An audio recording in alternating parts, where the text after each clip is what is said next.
오늘도 온사랑교회 주일 예배 오신 모든 여러분들 환영하고 축복합니다. 우리 옆에 오신 분들 향해서 인사하실까요? 주님께서 당신을 사랑하십니다. 우리 한 번 더 인사할 때 이렇게 축복했으면 좋겠습니다. 주님께서 당신과 늘 함께 하십니다. 주님께서 당신과 늘 함께 하십니다. 세상을 살다 보면 우리의 마음이 여러 가지 고난과 어려움들로 인해서 우리의 삶을 붙드시는 하나님의 은혜를 기억하지 못할 때가 있는 것 같습니다. 이 시간 다시 한번 찬양과 말씀과 기도와 예배 가운데 우리의 보호자 되시고 인도자 되시는 하나님께 모든 시선을 고정하시고 주님께서 주시는 굳건한 마음으로 삶의 예배 가운데로 돌아가신 여러분들 되시기를 주님의 이름으로 축복합니다.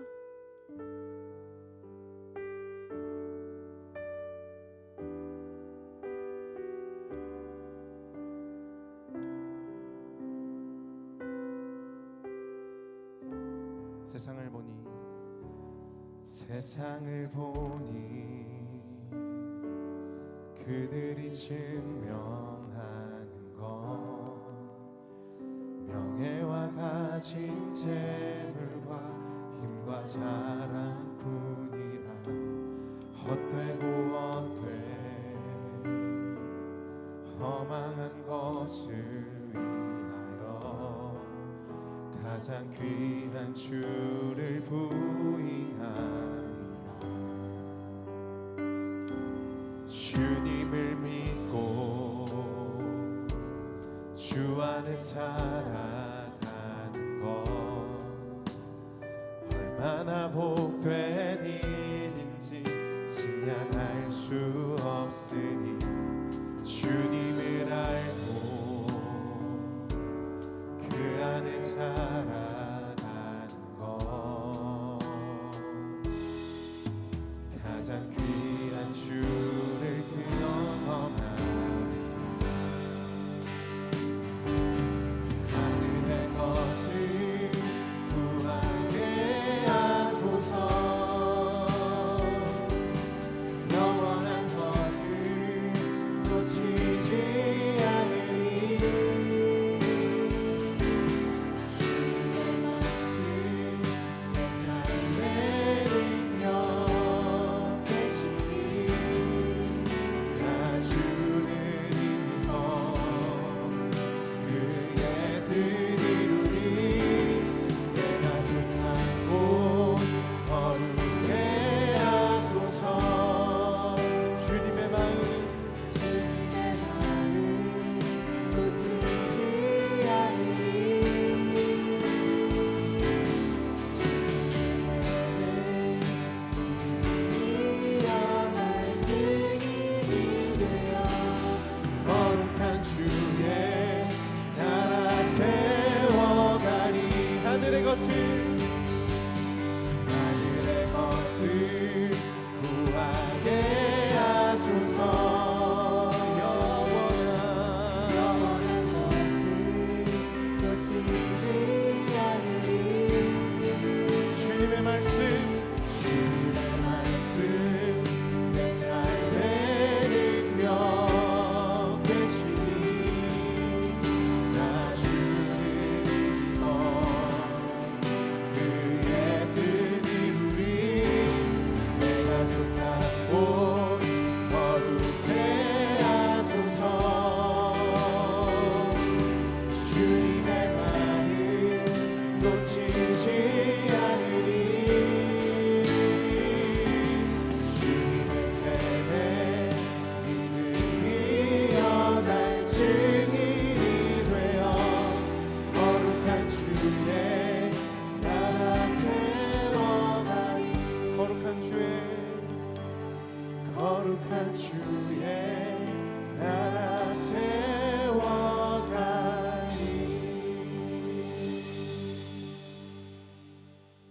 하나님은 영이시니 예배하는 자가 영과 진리로 예배할지니라. 아멘. 다 같이 자리에서 일어나셔서 사도신경 고백하겠습니다. 나는 전능하신 아버지 하나님 천지의 창조주를 믿습니다. 나는 그의 유일하신 아들 우리 주 예수 그리스도를 믿습니다. 그는 성령으로 잉태되어 동정녀 마리아에게서 나시고 본디오 빌라도에게 고난을 받아 십자가에 못 박혀 죽으시고 장사된 지 사흘 만에 죽은 자 가운데서 다시 살아나셨으며 하늘에 오르시어 전능하신 아버지 하나님 우편에 앉아 계시다가 거기로부터 살아있는 자와 죽은 자를 심판하러 오십니다. 나는 성령을 믿으며 거룩한 공교회와 성도의 교제와 죄를 용서받는 것과 몸의 부활과 영생을 믿습니다. 아멘. 자리에 앉으시겠습니다. 주는 나의 힘이요, 주는 나의 힘이요, 주는 나의 힘이요, 영원히 주를 의지하리. 주는 나의 힘이요, 주는 나의 힘이요, 주는 나의 힘이요, 영원히 주를 의지하리. 영원히.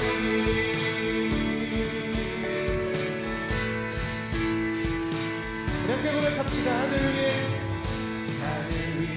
주님 함께 내가 사모자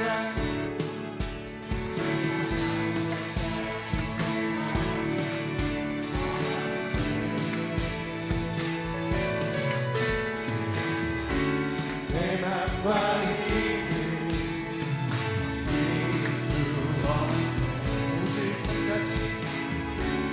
오직 한 가지 그 진리를 믿네.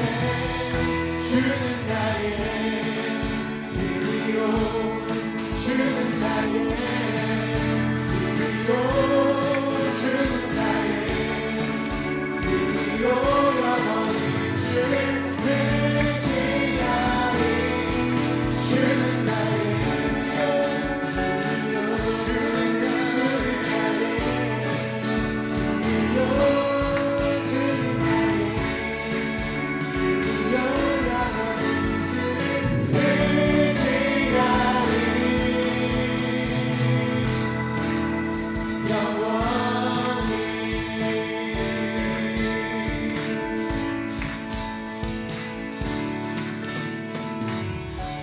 내 맘과 힘을 믿을 수 없네. 오직 한 가지 그 진리를 믿네. 내 맘과 힘을, 내 맘과 힘을 믿을 수 없네. 믿을 수 없네. 오직 한 가지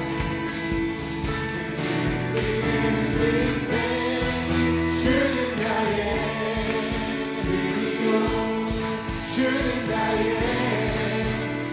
힘이요, 주는 나의 힘이요, 영원히 주를 의지하리. 주는 나의 힘이요, 주는 나의 힘이요, 주는 나의 힘이요, 영원히 주를 의지하리. 영원히. 우리의 힘과 소망 되신 주님께 감사의 박수 올려드립시다.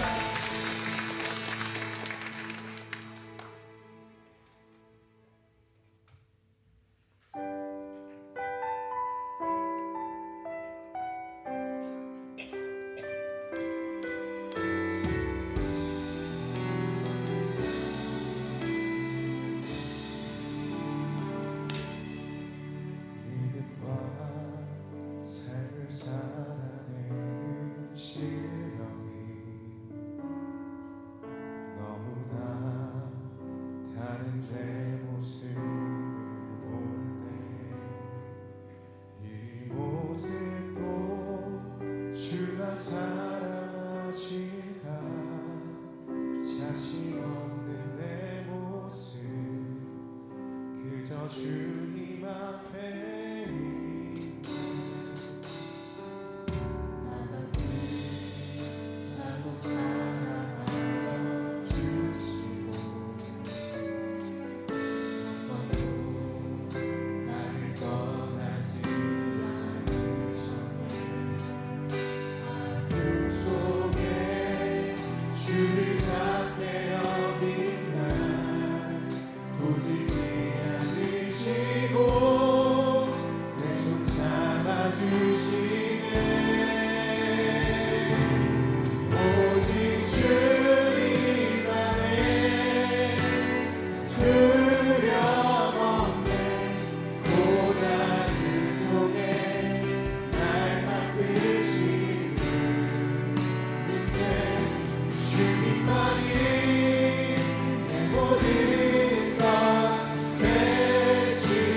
나도 사랑하여 주시고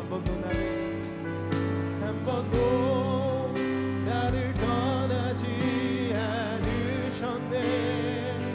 아픔 속에 주를 잡게 여긴 날 부지치 않으시고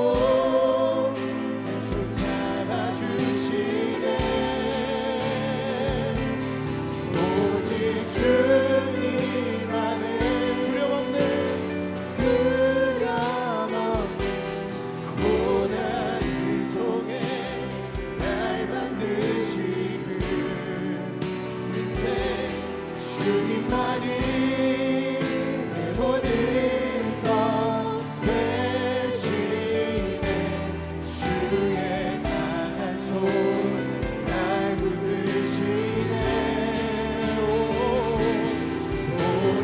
주님 안에 소망이네. 내 삶을 통해 영광 받으신 주님만이 내 모든 것 대신에 주의 선하신 나 노래하네. 예수로 사네. 예수로 사네. 그 힘으로 서네. 예수와 가네. 그의 길로 걷네. 그 안에서 보네. 그 영광을 보네. 예수의 삶으로 사. 예수로 사네. 예수로 사. 그 힘으로 사네. 예수와 가네. 그의 길로 걷네. 그 안에서 보네. 그 영광을 보네. 예수의 삶으로 사. 우리 함께 그 이름을 부르며 예수 예수 예수 예수 살리시는 분 예수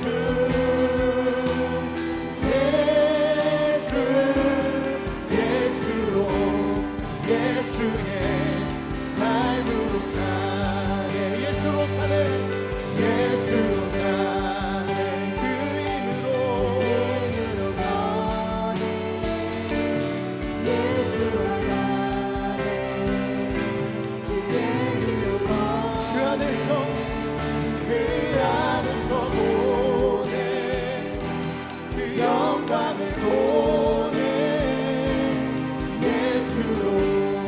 예수의 삶으로 사네. 예수로 사네. 그 힘으로 사네. 예수와 가네. 그의 길로 걷네. 그 안에서 보네. 그 영광을 보네. 예수로 예수의 삶으로 사. 예수 예수 예수 예수 예수 살리시는 분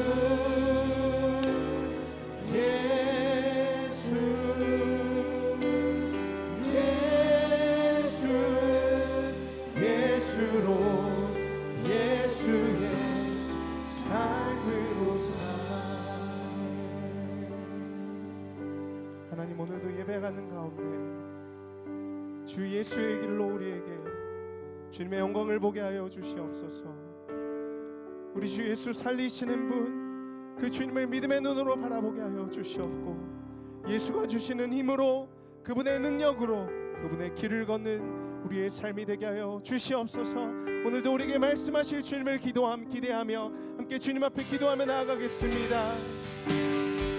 주여,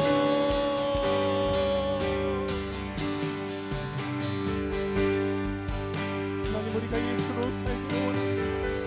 오늘도 그 힘으로 서게 하여 주시옵소서. 예수와 함께 그의 길로 걷게 하시고, 하나님, 우리의 믿음이 부족한 것을 아시오니 하나님, 우리의 연약함을 꾸짖어 주시고, 하나님, 할 수 있거든. 이 무슨 말이냐, 믿는 자에게 능치 못함 없다. 하나님, 그 말씀이 우리 영혼 가운데 믿음으로 새겨지게 하여 주시옵소서. 주님의 강한 손으로 우리를 붙잡아 주시고, 주님 안에서 소망을 발견하게 하여 주시옵소서.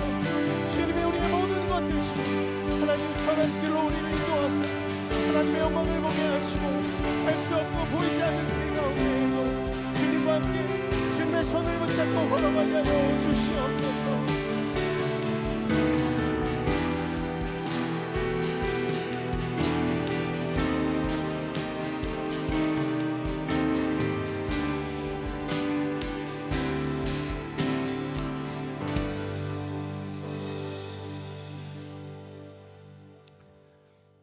여호와께 감사하라. 그는 선하시며 그의 인자하심이 영원하미로다. 길고 무더운 더위에도 저희를 안보하시고 풍요롭고 이 풍성한 가을을 허락하신 하나님, 참으로 감사합니다. 이 복되고 복된 예배의 자리에 나온 저희들, 여호와의 이름에 합당한 영광과 경배를 올려드리며 하나님 앞으로 나아갑니다. 이 예배가 거저왔다 거저가는 형식적인 예배가 아닌 하나님을 만나고 말씀을 통하여 성령 하나님의 음성을 듣는 귀한 시간이 되게 은혜를 내려 주시옵소서. 사랑하는 교회의 모든 성도들이 늘 성령 충만한 생활을 하며 하나님께 영광 돌리게 하옵소서. 우리가 예수님을 믿는다 하지만 저희 안에 세상을 향한 욕심과 교만의 재성들이 있습니다. 세상의 탐욕과 시기와 질투로 하나님의 영광을 가리는 삶을 살아갈 때가 많이 있습니다. 이 시간 하나님 앞에 저희가 저희 죄를 숨기지 않고 자복하게 하시며 저희가 회개하고 돌이킬 때 저희의 모든 죄악을 주님의 거룩하신 보혈로 용서하시고 저희가 더 이상 죄를 가까이 하지 않도록 저희에게 긍휼과 자비를 베풀어 주옵소서. 더 이상 십자가의 원수로 살게 하지 않게 하옵시며 땅의 길을 생각하는 자가 되지 않게 하옵소서. 사랑의 하나님, 오늘날까지 온사랑교회를 인도하시고 부흥케 하심에 감사드립니다. 저희 교회가 이 지역 복음의 사명을 감당하기에 미랄이 되어 예수님을 전하여 이 지역을 하나님의 나라가 되는데 사용하여 주옵소서. 성도 한 사람 한 사람 저희에게 주신 성령의 은사를 저희들이 교회와 사회를 위해 잘 활용하며 우리의 이웃을 성령으로 봉사하며 그리스도 예수로 자랑할 수 있도록 지혜와 믿음을 부어 주옵소서. 2025 학년도 대학 수학 능력 시험을 준비하는 사랑스러운 고3 학생들이 있습니다. 20여일 앞으로 다가온 수능 시험에 모두가 떨리고 두려운 마음들이겠지만 하나님, 그들의 마음을 주장하여 주셔서 그동안 수고하고 노력한 것들이 헛되지 않도록 건강도 지켜주시고 지혜도 더하여 주옵소서. 모두가 원하고 소망하는 대학들이 있을 터인데 그들의 꿈과 그들의 소망이 이룰 수 있도록 하나님 인도하시고 축복하여 주옵소서. 다음 주에 학습절의 성찬식 순장 세례가 있습니다. 둘째 주에는 추수감사절과 감사 찬양제가 있사온즉 모든 것이 하나님의 영광을 위하여 우리가 죽게 하듯 서로가 연합하여 선을 이루어가는 하나님께서 기뻐하시는 온사랑 공동체가 되기를 원합니다. 특별히 간구하옵기는 교회 안에 영육간 질병과 낙심으로 고통받는 성도들도 있습니다. 아버지, 이들의 간절한 기도와 간구에 기울여 주셔서 하루속히 고통과 한난에서 치유받고 회복하는 역사가 있게 하옵시고 이들의 삶이 살아계신 하나님의 산증인이 되게 하옵소서. 이 시간 말씀을 들고 서신 목사님에게 하나님의 놀라운 권능을 허락하셔서 선포되는 하나님의 말씀이 저의 발에 등이요 저의 길에 빛이 되게 하옵소서. 그 말씀을 붙잡고 세상을 향해 나갈 때 이적과 기적을 경험하는 모든 성도님들 되게 하시고 담임 목사님의 목회 여정에 늘 하나님께서 동행하여 주셔서 귀한 하나님의 목자로 귀하게 쓰임 받는 목사님들에게 은혜 내려 주옵소서. 부목사님을 비롯한 교회의 모든 교역자들에게도 목회와 가정과 자녀 위에 하나님의 이루와 평강이 넘치도록 부어 주옵소서.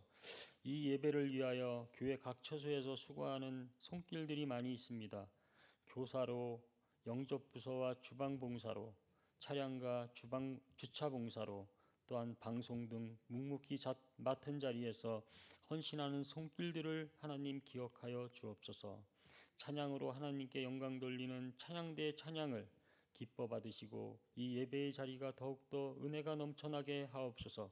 저희의 구원자시요 주인 되시는 예수 그리스도의 이름으로 기도합니다. 아멘.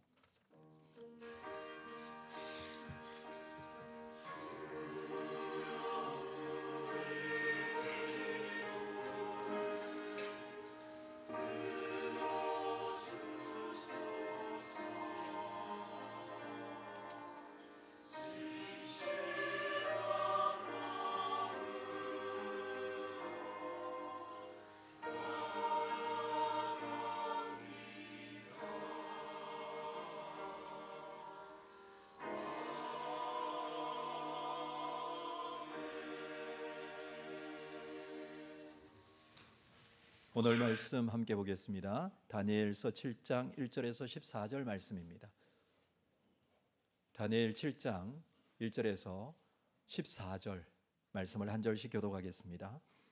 바벨론 벨사살 왕 원년에 다니엘이 그의 침상에서 꿈을 꾸며 머릿속으로 환상을 받고 그 꿈을 기록하며 그 일의 대략을 진술하니라.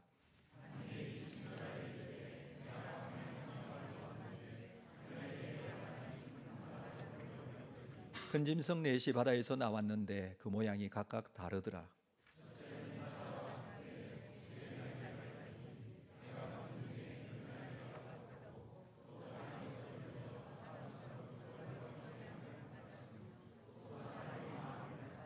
또 보니 다른 짐승 곧 둘째는 곰과 같은데 그것이 몸 한쪽을 들었고 그 입의 잇 사이에는 새 갈빗대가 물렸는데 그것에게 말하는 자들이 있어 이르기를 일어나서 많은 고기를 먹으라 하였더라.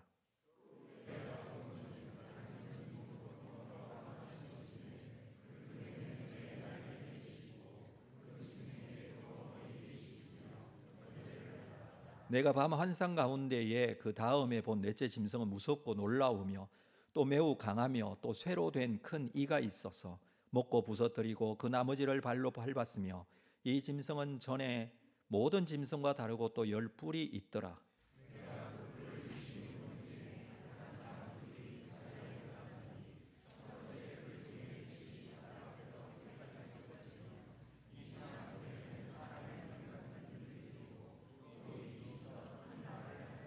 내가 보니 왕자가 놓이고 옛적부터 항상 계신 이가 좌정하셨는데 그의 옷은 희기가 눈 같고 그의 머리털은 깨끗한 양의 털 같고 그의 보좌는 불꽃이요 그의 바퀴는 타오르는 불이며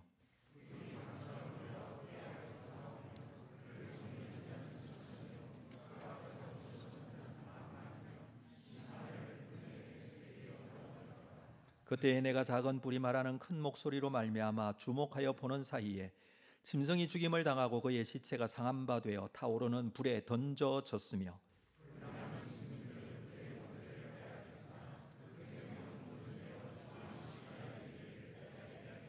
내가 또 밤 환상 중에 보니 인자 같은 이가 하늘 구름을 타고 와서 옛적부터 항상 계신 이에게 나아가 그 앞으로 인도되매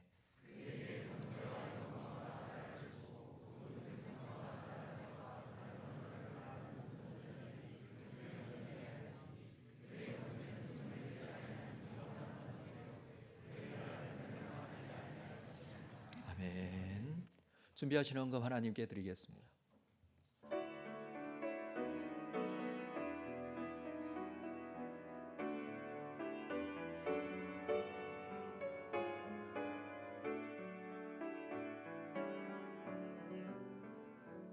거룩하신 아버지 하나님, 주의 은혜와 크신 사랑 우리가 감사하며 한 주간 살며 주신 감사의 제목들 가지고 감사헌금으로 영광을 돌립니다. 소득의 10분의 1을 구별한 11조 선교 장학 구제 건축 헌금, 주의 은혜가 감사해서 드려지는 이 모든 헌금이 주의 뜻 가운데 쓰임 받고 하나님께 영광이 되기를 원합니다. 무엇보다 복음의 역사가 있게 하시고 생명 구원의 역사가 나타나게 하시며 하나님 나라가 확장되는 일에 쓰임 받게 하여 주옵소서. 우리가 이 일에 관심을 가지고 또 믿음을 가지고 주님 앞에 이 헌금 드리는 그 신앙의 고백을 주님께서 받으시는 줄로 믿습니다. 우리 가운데 역사하시는 하나님의 능력으로 우리의 심령 가운데는 더 큰 은혜의 감사가 있는 삶으로 이어지게 하여 주옵소서. 감사하고 예수님의 이름으로 기도합니다. 아멘. 2부 찬양대의 찬양이 있겠습니다.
네, 귀한 찬양 감사합니다.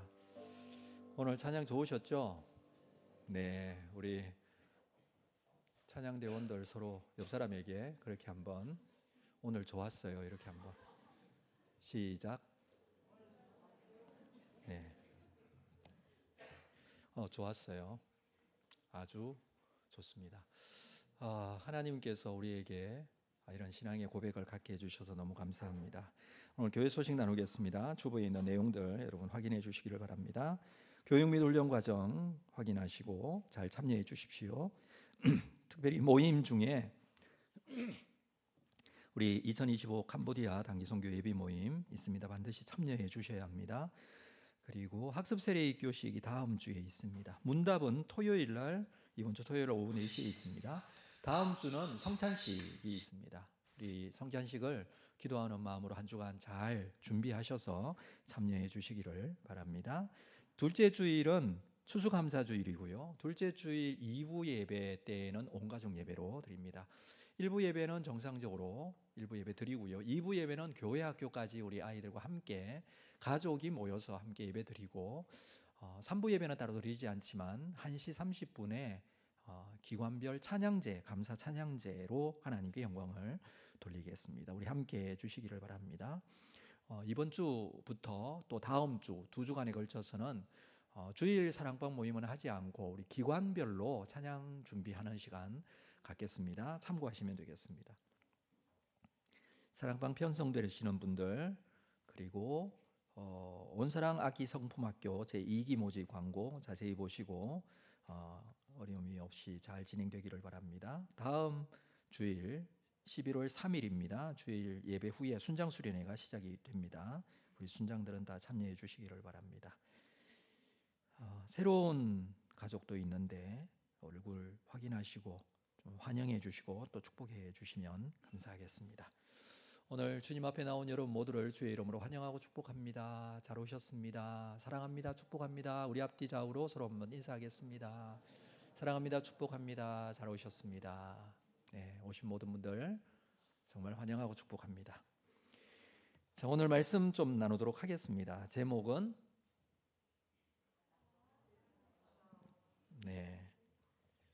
바다와 하늘이라는 제목입니다. 이게 어디서 온 제목인지 잘 우리가 말씀을 나눴으면 좋겠습니다. 이제 다니엘 7장 말씀을 좀 나누도록 하겠습니다. 그동안 우리 2주에 한 장씩 해서 1장부터 6장까지 말씀을 나눴고요. 1장부터 6장까지의 내용은 익히 또 알고 있는 사건 중심의 이야기였습니다. 그래서 그 사건들을 보고 또 거기에 대한 의미와 해석들을 우리가 보고 하면서 말씀을 잘 나누었는데 7장부터는 다니엘이 본 환상에 대한 부분인데 사실 여러분 성경 봉독 시간에 보았습니다만 이게 쉽게 읽을 수 없는 참 복잡하고 어려운 내용들이라고 생각할 수 있습니다. 그러나 다니엘이 본 이 환상들을 통해서 하나님께서는 미래에 일어날 일들에 대해서 볼 수 있도록 하셨는데 그동안에 이제 다니엘이 사실 다른 사람이 꾼 꿈이나 환상들을 듣고 해석해 주는 내용들이 많이 있었지만 7장부터는 다니엘이 직접 본 환상입니다. 그리고 그 뜻을 다니엘이 잘 모를 때 하나님께서 해석해 주시는 것으로 구성되어 있습니다. 7장부터 12장까지 전체가 환상인데 읽기가 쉽지는 않겠지만 우리 한 번쯤은 또 알아야 될 말씀 아니겠습니까? 뭐 앞에 있는 내용이야 너무 많이 들어서 알고 있겠지만 뒷부분은 사실 보기는 보아서도 무슨 의미인지 그리고 나에게 어떤 의미가 있는지 참 구체적으로 적용한 게 그렇게 많지는 않은 것 같아요. 그래서 환상들을 하나하나씩 좀 이전보다 조금 더 집중하시고 좀 잘 이해하시고 하셔서 이것도 하나님의 말씀 아니겠습니까? 그런데 여러분 환상이라는 것이 결국 비전이거든요. 하나님의 뜻과 계획이에요. 우리와 상관없는 것이 아니라 하나님께서 우리에게 원하시고 또 계획하신 그 비전이 무엇인지를 아는 것은 정말 중요하다라는 생각이 듭니다. 우리가 읽은 이 7장의 앞부분 오늘 읽었는데 앞부분은 환상, 그리고 뒷부분은 환상에 대한 해석으로 이루어져 있습니다. 두 개의 환상을 앞부분에 보여주고 있습니다.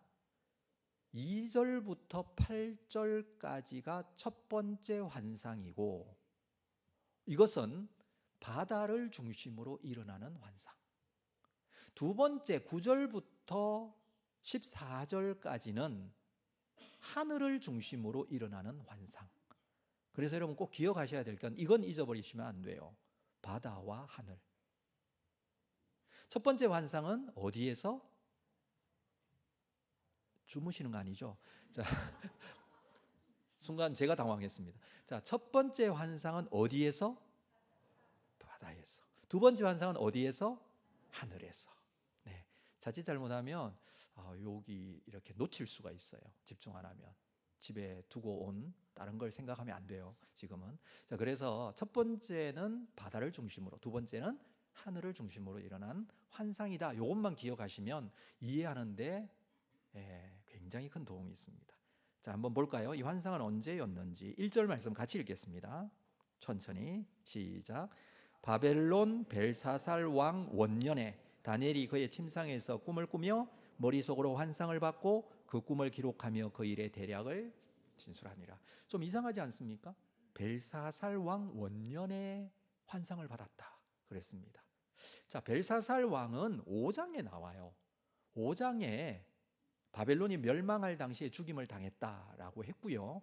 그리고 페르시아가 세워지고 다리오 왕이 다스리던 때의 6장의 이야기, 사자굴 이야기를 우리가 보았습니다. 그런데 다시 되돌아가서 벨사살 왕 원년, 그때의 다니엘이 본 환상이다라고 할 수가 있겠죠. 자, 이때가 주전 550년 경입니다. 벨사살 왕의 아버지가 있었어요. 나보니두스라는 왕이었습니다. 이 왕이 바벨론의 실제의 적으로 마지막 왕이었어요. 그런데 이 나보니두스가 왕이 될 때가 주전 556년인데 주전 556년에 왕이 되고 난 이후에 주전 550년경에 여러 가지 이유들로 인해서 아라비아로 가서 이 왕이 살게 되고 자기 아들에게 나라의 통치를 맡겼다 그랬습니다. 그 아들이 벨사살 왕이었고, 벨사살이 10년 정도의 이 통치, 10년 이상 통치를 합니다, 실제적으로. 그런데 벨사살이 왕이 되었다. 그러니까 나보니두스 그 아버지가 왕위를 맡겼다, 통치를 맡겼다라는 것이죠. 자, 주전 550년이라고 그랬어요. 주전 550년은 여러 가지로 좀 의미가 있는 해이기 때문에 이것을 말씀드리는데, 여러분 바벨론 다음 제국이 페르시아 제국이라는 건 우리가 알고 있습니다. 근데 이 페르시아 제국의 뿌리가 메데파사라는 두 나라입니다. 메데는 메디아라고 하고요, 파사는 페르시아라고 하는데 이 두 나라가 서로 경쟁 상대에 있으면서 협력 관계에 있으면서 굉장히 복잡하게 역사가 진행이 되는데, 이 주전 550년에 무슨 일이 있냐면 그동안 메디아가 페르시아를 다스리고 있고 메디아가 주도하고 있던 것을 페르시아의 고레스 왕이 이 메디아를 정복하고 그리고 다스리게 됩니다. 거꾸로. 그러면서 페르시아 제국의 실제적인 시작은 이때부터예요. 550년경. 물론 아직까지 바벨론은 그대로 있지만 이때의 페르시아 제국이 등장하고 이제 이 고대 근동의 이 제국으로 등장하기 직전 그 이름을 이제 보여주는 그런 시기였다라고 할 수가 있습니다. 이때가 다니엘이 나이가 한 70세 정도 되었었던 것으로 보여져요. 우리가 알고 있듯이 다니엘은 느부갓네살 왕의 다스릴 때에 총독으로 있었죠. 그때 총독이 아니고 총리로 있었는데 느부갓네살 왕이 죽고 난 이후에는 정계에서 은퇴한 것으로 그렇게 여겨집니다. 그러니까 따로 은퇴한 그 시기 한 70세쯤 되었을 때 하나님께서 다니엘에게 환상을 보여주셨어요. 그 내용이 오늘 본문 내용입니다. 2절 볼까요? 다니엘이 진술하여 이르되 내가 밤에 환상을 보았는데 하늘에 네 바람이 큰 바다로 몰려 불었다라고 합니다. 하늘에 네 바람이 큰 바다로 몰려 불고 있는 모습. 여러분, 네 바람이라는 것은 동서남북에서 불어오는 바람이에요. 근데 바람이라는 것이 한쪽 방향으로 불잖아요. 우리나라도 서풍이 불든지 북풍이 불든지 동풍이 불든지 바람에 따라서 뭐 미세먼지도 달라지고 바람에 따라서 기온도 달라지고 어디에서 오는 바람이냐에 따라서 굉장히 큰 영향을 받습니다. 근데 그것이 시기적으로 바뀔 수는 있어도 바람은 일정하게 불어요. 한 방향으로. 근데 오늘 본문에 나오는 것은 동서남북 네 방향에서 바람이 불어와요. 굉장히 혼란스럽다라는 뜻이에요. 그러니까 바다 위에서 바람이 불면 바다가 출렁거리잖아요. 이게 육지에서 부는 바람하고는 또 달라요. 바닷바람은 굉장히 바다에 영향을 많이 줍니다. 이 바람이 하늘로부터 시작하여 큰 바다로 몰려 불고 있습니다. 바다가 동요하고 있습니다. 그랬더니 3절에 큰 짐승 4마리가 바다에서 올라오는 환상이에요. 이 바다는 혼란스러운 이 세상을 의미합니다. 성경에서 보면 바다라는 이 개념은 세상의 혼란스러운 타락한 죄악된 세상을 상징적으로 보여주는 단어이기도 합니다. 그런데 그 바다에서 4짐승이 올라오는데 모양이 각각 다릅니다. 그 4짐승, 이것을 17절을 미리 보시면 이 4짐승은 세상에 일어날 4왕이라고 해석을 해주었어요. 이 세상을 상징하는 바다에서 바람이 4방향으로 불고 있고 또 각각 4짐승이 바다에서 올라오는데 그 짐승은 일어날 세상의 왕. 일어날 세상의 왕이라는 것은 내 나라를 말합니다. 4짐승이 보여주는 것은 내 나라예요. 여러분, 다니엘 2장에서 느부갓네살 왕이 꿈을 꾸고 환상을 보았어요. 그 꿈에 신상이 나오죠. 그 큰 신상의 환상과 비슷한 부분이 있습니다. 왜냐하면 그 신상의 각 부분은 나라들이라고 했어요. 신상의 머리는 순금이었고 가슴과 두 팔은 은이었고 배와 넓적다리는 노시였고 종아리는 쇠였고 발은 쇠와 진흙이었다. 이런 꿈 기억나시죠? 이 꿈에서는 머리는 순금, 내려오면서 은과 녹과 쇠와 진흙과 쇠, 점점 안 좋은 물질로 이렇게, 그죠? 그러나 오늘 본문에 등장하는 4마리의 짐승은요, 지날수록 더 사납고 더 포악하고 한 짐승들이 계속 이어져 진행이 됩니다. 그 4마리의 짐승에 대해서 우리가 집중력 흐트리지 않고 좀 볼까요? 첫 번째 4절 보겠습니다. 4절 같이 읽겠습니다. 시작. 첫째는 사자와 같은데 독수리의 날개가 있더니 내가 보는 중에 그 날개가 뽑혔고 또 땅에서 들려서 사람처럼 2발로 서게 함을 받았으며 또 사람의 마음을 받았더라. 첫째 짐승 사자. 그런데 독수리의 날개가 있습니다. 사자인데 독수리의 날개가 있어요. 이 짐승은 먼저 말씀을 드리면 바벨론의 느부갓네살 왕을 말해요. 보는 중에 내가 보는 중에 날개가 뽑혔다라고 합니다. 날개가 있는데 이 다니엘이 보고 있는 중에 날개가 뽑혀요. 굉장히 강한, 사자는 굉장히 강한 짐승이죠. 근데 거기다가 독수리의 날개가 있어요. 모든 짐승들을 다 이길 수 있는 그런 힘과 능력을 가지고 있는 짐승일 거예요. 그런데 보는 중에 날개가 뽑혔어요.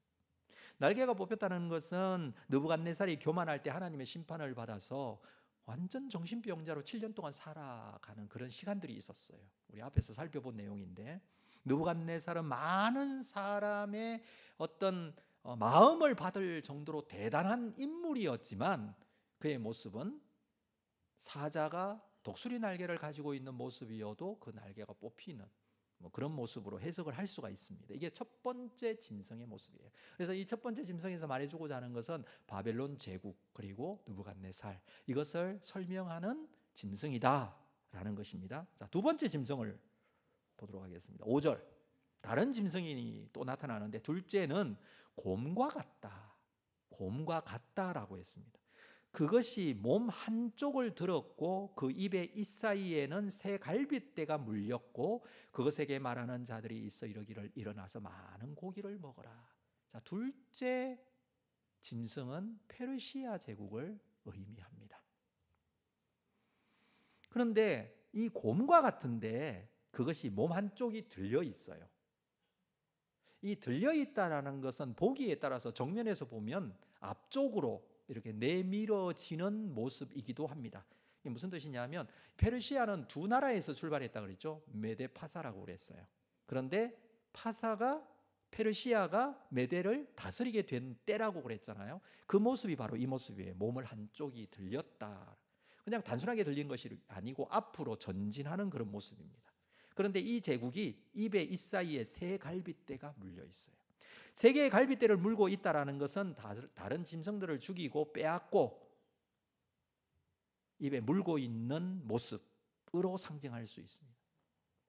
자, 이것을 어떻게 해석하느냐 하면 페르시아 제국이 정복한 대표적인 나라 세 나라, 그 세 나라가 있었는데 그 나라는 바벨론, 첫 번째 바벨론 제국을 집어삼키잖아요. 두 번째 리디아 제국, 그리고 세 번째는 애굽, 이집트, 이 세 나라를 대표적으로 정복했기 때문에 그 잇사이에 새 갈빗대가 물고 있는 모습으로, 그러나 많은 고기를 먹어라 라는 것은 페르시아 제국은요 바벨론보다 훨씬 넓은 영토를 가지게 됩니다. 그 모습을 이렇게 상징적으로 보여주고 있는 부분이라 할 수 있습니다. 자, 세 번째 짐승을 만나볼까요? 6절 말씀입니다. 그 후에 내가 또 본 적 다른 짐승이 있는데 이것은 표범과 같습니다. 표범과 같은데 그 등에 새의 날개 넷이 있습니다. 그리고 그 짐승에는 머리 넷이 있습니다. 뭐 말도 안 되죠. 얼굴은 표범과 같고 등에는 새의 날개 넷이 있고, 그런데 표범인데 머리가 몇 개? 4개가 있다. 자, 이것은 페르시아 제국 다음으로 등장하는 헬라 제국을 의미한다라고 할 수가 있습니다. 근데 표범은 굉장히 빠르죠. 굉장히 빠릅니다. 신속성을 보여주고 민첩함을 보여주고, 그리고 거기다가 표범에다가 날개까지 있어요. 얼마나 빠르겠습니까? 여러분, 헬라 제국은요 알렉산더 대왕에 의해서 굉장히 빠르게 제국을 다 영토를 확장해 나가고 집어삼키는 그런 모습을 보여줍니다. 그것을 나타낸다고 할 수가 있겠고, 내 머리가 있다라고 했어요. 중요한 것은 내 머리인데 4명의 통치자를 의미합니다. 우리가 알고 있듯이 알렉산더 대왕이 죽고 난 이후에 헬라 제국은 어떻게 됩니까? 4나라로 분열이 되죠. 그 밑에 있는 장수 4명에 의해서 4나라로 분열이 됩니다. 이게 세계사에 있는 역사 그대로입니다. 그래서 헬라 제국이 4등분되는 모습을 보여주는 그런 모습입니다. 물론 다니엘은요 헬라 제국을 몰라요. 왜냐하면 바벨론 시대의 때잖아요 지금. 그렇기 때문에 전혀 모르는 이야기지만 하나님께서 환상을 통해서 이렇게 보여주는데, 지금 우리가 해석해 보니 이건 헬라 제국을 말하는 것이다 라고 하는 것입니다. 그런데 그 다음 또 짐승, 4번째 짐승이 나와요. 7절, 내가 밤 환상 가운데 그 다음에 본 4째 짐승은 무섭고 놀라우며 또 매우 강하며 또 쇠로 된 큰 이가 있고 먹고 부서뜨리고 그 나머지를 발로 밟고, 이 짐승은 전에 모든 짐승과 다르고 또 10뿔이 있더라. 무슨 짐승일까요? 몰라요. 앞에는 사자 또는 곰, 표범 뭐 이렇게 했지만 상상 속에서 이것은 사자 같다 이렇게 했지만 여기는 무슨 짐승인지 몰라요.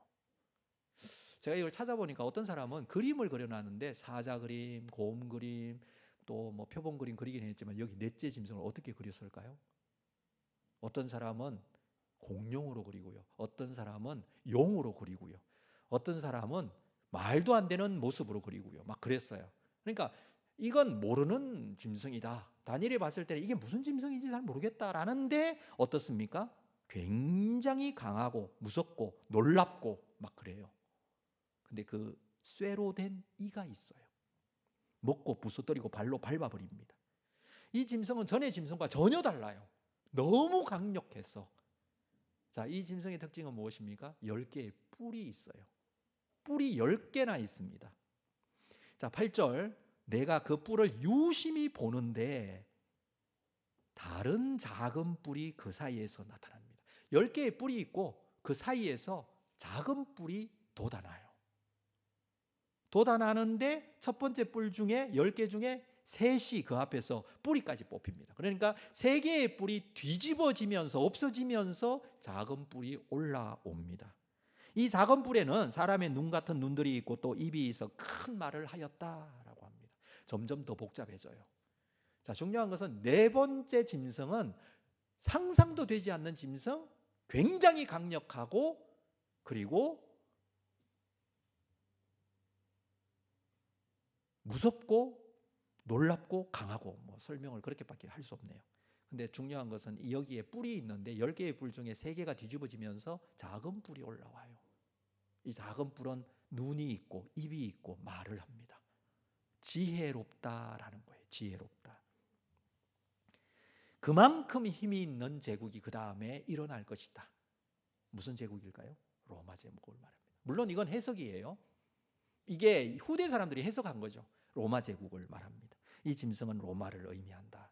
왜냐하면 인류의 역사 속에 로마만큼 강력한 제국이 없을 정도로 그만큼 또 역사적으로 굉장히 오랫동안 세상을 통치했던 나라이기도 했습니다. 10뿔은 10명의 로마에 있었던 여러 명의 왕들을 의미하고 거기에 등장하는 이 작은 뿔이 올라오잖아요. 이것은 이 모든 왕들, 이때까지 있었던 모든 왕들을 대표하는 왕, 하나님을 적대적으로 대하는 왕, 역사적으로 성경적으로는 적그리스도를 말합니다. 하나님을 대하는 왕. 이것을 여러 가지로 해석을 해주고 있지만 다 내려놓고 우리가 생각할 것은요, 4마리의 이 짐승은 굉장히 기형적이에요. 그렇죠? 기형적이죠. 기형적인 짐승은 하나님께서 창조하실 때에 어떻게 창조하시면 종류대로 창조를 했어요. 사자는 사자로, 표범은 표범대로, 독수리는 독수리, 곰은 곰으로 그렇게 하나님께서 창조하셨어요. 그런데 하나님께서 창조하신 그 모습에 속하지 않아요. 하나님께서 종류대로 창조하셨는데 그 종류에 속하지 않는다는 거예요. 율법에서도 보면 짐승들을 각 종류대로 분류하는 것을 굉장히 중요하게 여기고 있고요. 하나님께서 말씀하실 때 짐승뿐만 아니라 식물도 하나님께서는 종류대로 분류하십니다. 섞어서 식물도 키우지 못하도록 하셨어요. 신명기 22장 9절 참고로 보면 내 포도원에 두 종자를 섞어 뿌리지 말라고 그랬어요. 그리하면 내가 뿌린 씨의 열매와 포도원의 소산을 다 빼앗길까 하노라. 10절 너는 소와 나귀를 결의하여 갈지 말라. 소와 나귀를 같이 이렇게 한 결의에 묶어서 하지 말라. 11절 양털과 배실로 섞어 짠 것을 입지 말라. 이게 무슨 말입니까? 종류는 종류대로 하라는 거예요. 창조의 원리에 맞게끔 율법도 기록이 되어 있습니다. 여러분, 하나님의 창조의 원리의 가장 기본 개념은요, 종류대로예요. 그렇기 때문에 우리는 진화를 믿지 않는 이유가 바로 거기에 있어요. 하나님께서 창조하신 것은 종류대로 다 창조하셨어요. 사람은 어떻게 창조하셨어요? 종류대로 남자와 여자를 창조하신 거예요. 그런데 죄의 결과로 말미암아 하나님의 창조에 대항하는 생각, 죄의 결과들이 나타나기 시작한 것이죠. 이게 죄의 결과예요. 자연스러운 것이 아니라, 이게 진화가 된 것이 아니라 죄의 결과로 나타나는 문제들이 있습니다. 죄의 결과와 인간의 자유의지를 잘 구분하셔야 돼요. 하나님께서 주신 자유의지는요, 하나님의 창조의 섭리 안에 있는 거예요. 그 종류대로 만든 거기 안에 있는 것이고, 이 인간의 자유의지가 하나님의 창조의 섭리를 벗어나게 되는 것이 죄의 결과예요. 죄의 결과로 나타나는 현상들이 얼마나 많은지 몰라요.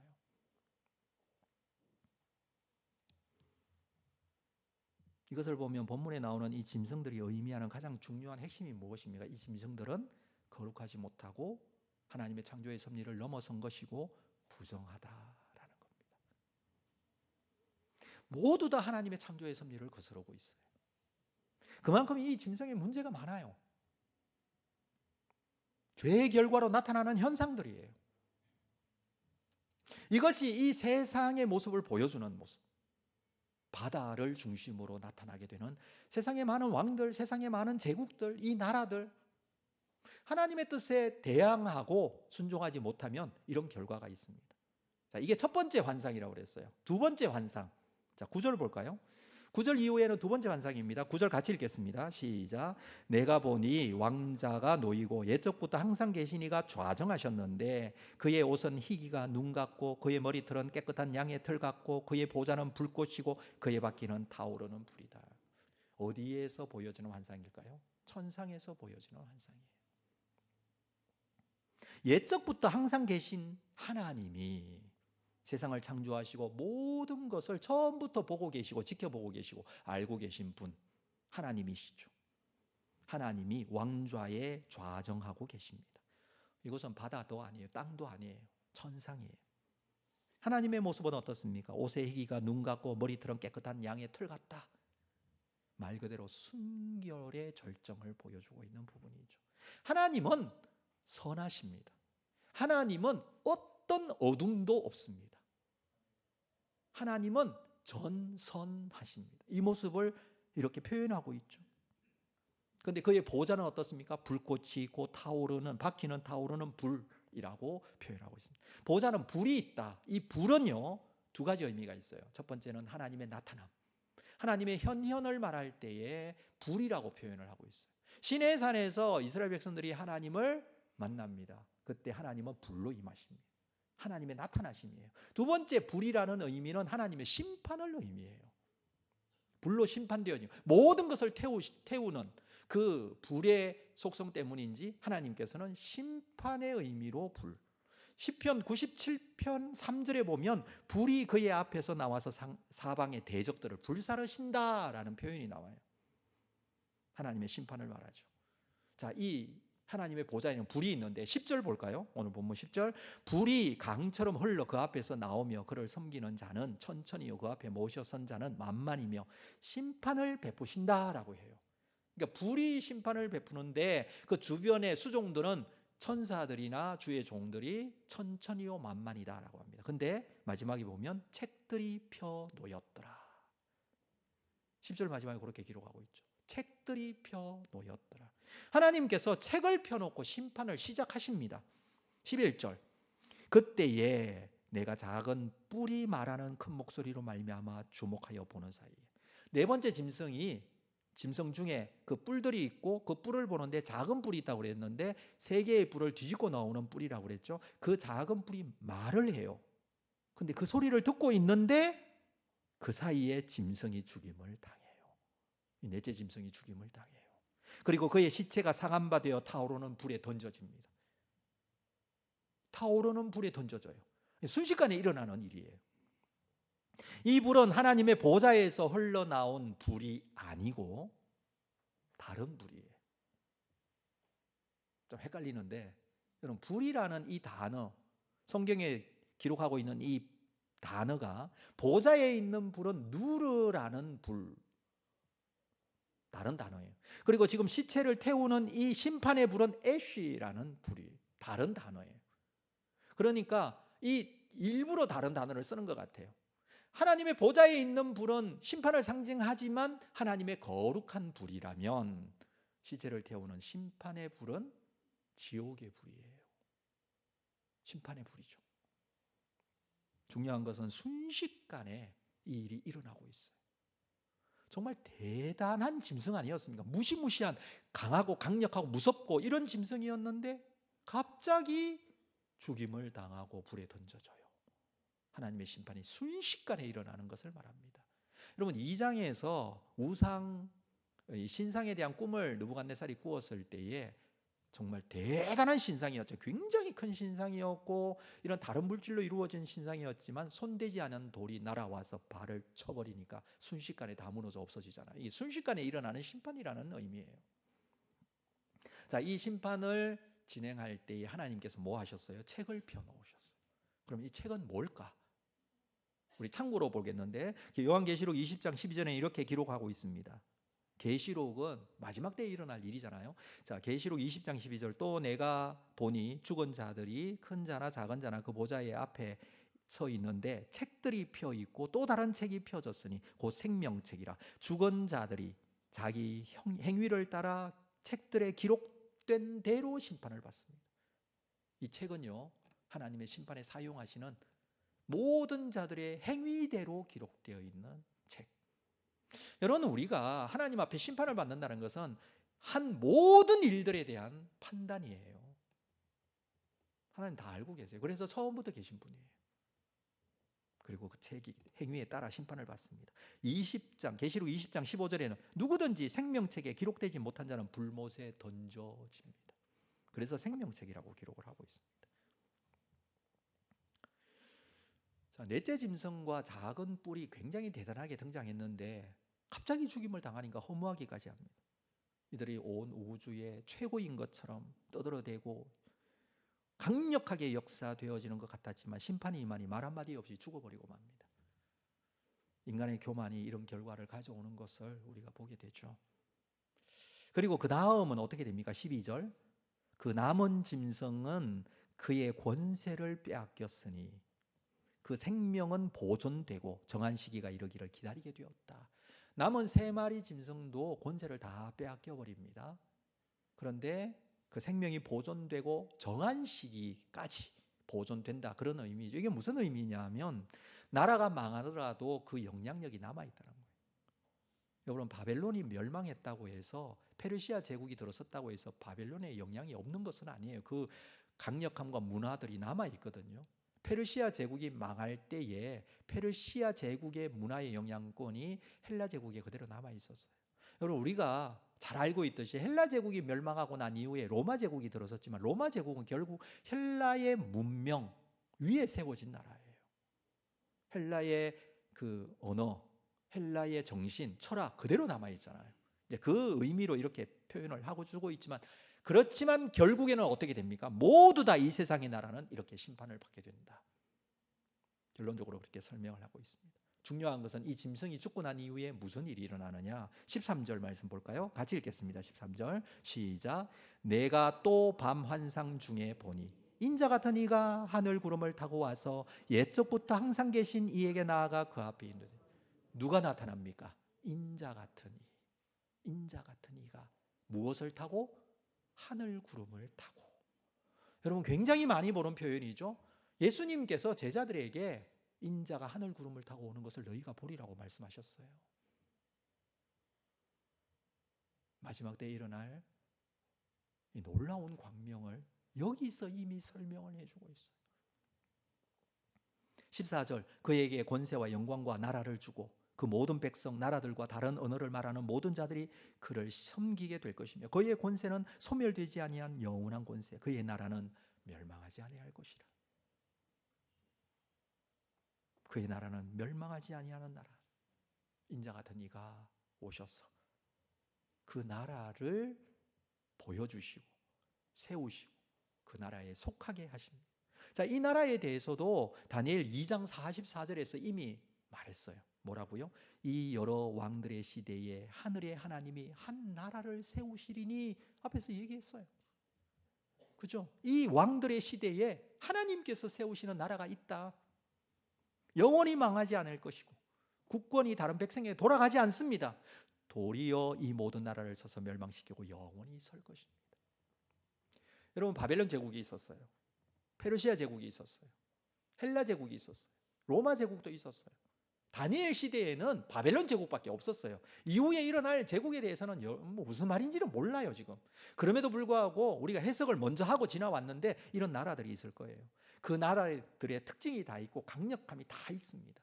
그리고 5번째 나라, 하나님 나라가 있어요. 여러분은 어느 나라에 속하기를 원하십니까? 솔직하게 얘기하세요. 솔직하게. 세상 부러운 게 많잖아요. 갖고 싶은 거 많잖아요. 여기 첫 번째, 두 번째, 세 번째, 네 번째 나라에 이 강력함이 얼마나 대단했는지 몰라요. 여러분, 이왕이면 사자가 되고 독수리도 되고 얼마나 좋아요.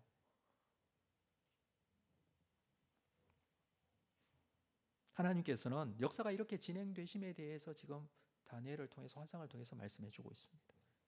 이 세상 나라는 어떤 나라입니까? 바다에서부터 나온 이 세상의 짐승들이 통치하는 나라예요.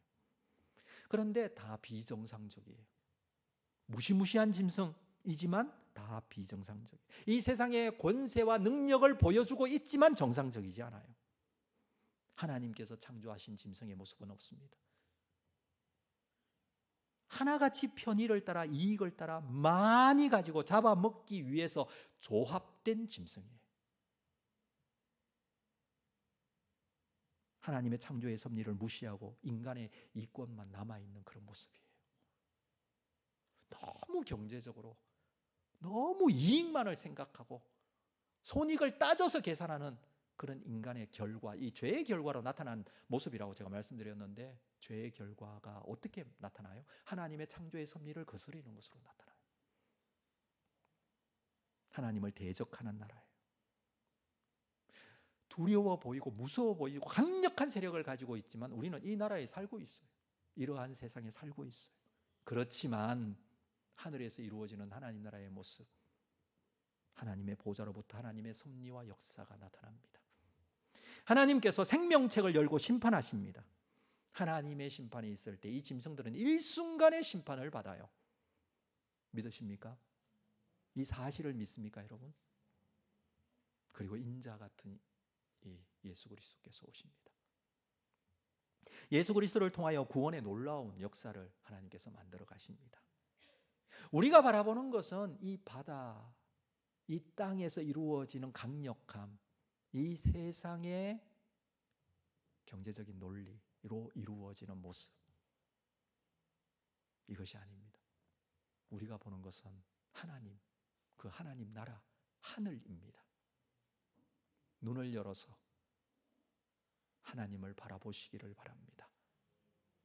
고개를 들어서 하늘을 보시기를 바랍니다. 땅의 것이 아니라 위의 것을 사모하라고 그랬어요. 여러분, 우리는 세상에서 이 땅의 것만 바라보고 살아갑니다. 그러나 시간마다 순간마다 눈을 감고 기도하며 하나님의 나라를 소망하는 믿음의 사람들입니다. 우리의 소망은 여기에 있습니다. 영원한 하나님 나라를 소망하시는 여러분 되시기를 주의 이름으로 축복합니다.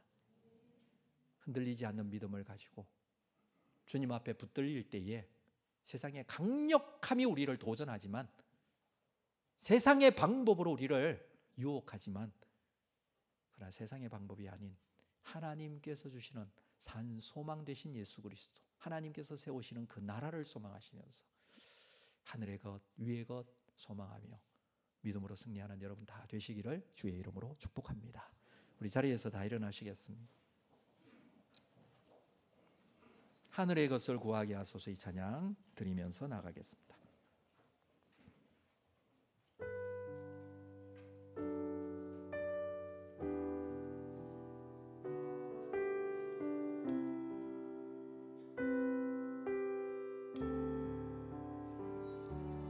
세상을 보니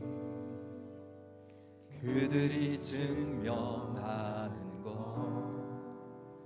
명예와 가진 재물과 힘과 자랑뿐이라 헛되고 헛돼 허망한 것을 위하여 가장 귀한 주를 부인하리라. 주님을 믿고 주 안에 살아가는 것, 하나 복된 일인지 증량할 수 없으니 주님을 알고 그 안에 자라가는 것, 가장 귀한 주를 경험하며 하늘의 것을 구하게 하소서. 영원한 것을 놓치지 않으리.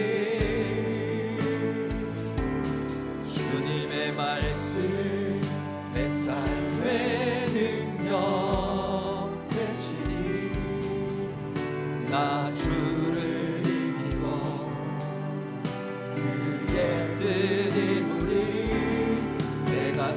속하고 거룩해 하소서. 주님의 마음 놓치지 않으리. 주님의 세대 믿음 이어갈 증인이 되어 거룩한 주의 나라 세워. 하늘의 것을 구하게 하소서. 하늘의 것을 구하게 하소서. 영원한 것을 놓치지 않으리. 주님의 말씀 내 삶의 능력 되시니 나 주를 힘입어 그의 뜻을 이루리. 내가 속하고 거룩해 하소서. 주님의 마음 놓치지 않으리. 주님의 세대 믿음 이어갈 증인이 되어 거룩한 주의 나라 세워가리. 우리 말씀을 생각하시면서 함께 기도로 나아가겠습니다. 우리가 살아내야 될 이 세상은 하나님의 창조의 섭리에 맞지 않습니다. 어긋납니다. 그러나 강력함과 권세로 인하여서 우리를 유혹합니다. 그러나 우리는 하나님 나라를 바라보고 살아가는 믿음의 사람임을 기억하고 하나님께서 주신 말씀의 능력과 그 은혜에 붙들려 살아가는 사람이 되게 하여 주시옵소서. 우리 결단하시면서 말씀을 생각하시면서 함께 기도로 나아가겠습니다. 거룩하신 아버지 하나님, 오늘도 주신 말씀을 다시 한번 붙듭니다. 세상을 부러워하지 않고 세상을 믿음으로 승리하며 살아가기를 원합니다. 영원한 것을 놓치지 않고 살아가기를 원합니다. 하늘의 것을 소망하며 살아가기를 원합니다. 믿음 가지고 주님 앞에 붙들리는 자들이 되기를 원합니다. 언제나 세상은 우리를 유혹하고 세상은 언제나 넘어지게 만들지만 그러나 살아계신 아버지 하나님, 영원한 하나님 나라에 대한 산소망을 가지고 믿음 가지고 나아가는 믿음의 사람이기를 원합니다. 오늘도 이 사실을 결단하고 세상 속에 믿음으로 승리하는 자들 되게 하여 주시옵소서. 이 땅의 것으로 우리가 절망하지 않게 하여 주시고 주님 앞에 거룩하게 세워나가는 믿음의 사람들로 세워갈 수 있도록 하나님 은혜를 더하시고 인도하여 주시기를 원합니다. 우리가 살아내야 할 세상 속에 주님 앞에 온전히 다시 한번 나아가는 믿음의 사람들 되게 하여 주시옵소서. 주님 은혜 베풀어 주시고 인도하여 주시기를 원합니다. 주님의 세대 믿음 이어갈, 주님의 세대 믿음 이어갈 증인이 되어 거룩한 주의 나라 세워가리. 지금은 우리 주 예수 그리스도의 은혜와 하나님 아버지의 크신 사랑하심과 성령님 교통위로 함께 역사하심이 오늘도 주님 앞에 예배하며 주신 말씀의 의미를 깨닫고 이 세상 무시무시하고 두렵고 권세가 많고 가질 것 많지만 그러나 세상의 논리를 따라 살지 않고 비정상적인 이 세상의 죄의 결과물들을 붙들지 않고 살아계신 아버지 하나님 믿음으로 바라보고 그 나라를 소망하며 주께서 우리를 다스려 주시고 통치하시고 인도해 주실 하나님 나라 붙들고 믿음으로 승리하기를 원하는 우리 모든 성도들 심령 위에, 그들의 가정, 직장, 생업 위에, 주님의 몸된 교회 위에 지금으로부터 영원토록 함께 있을지어다. 아멘.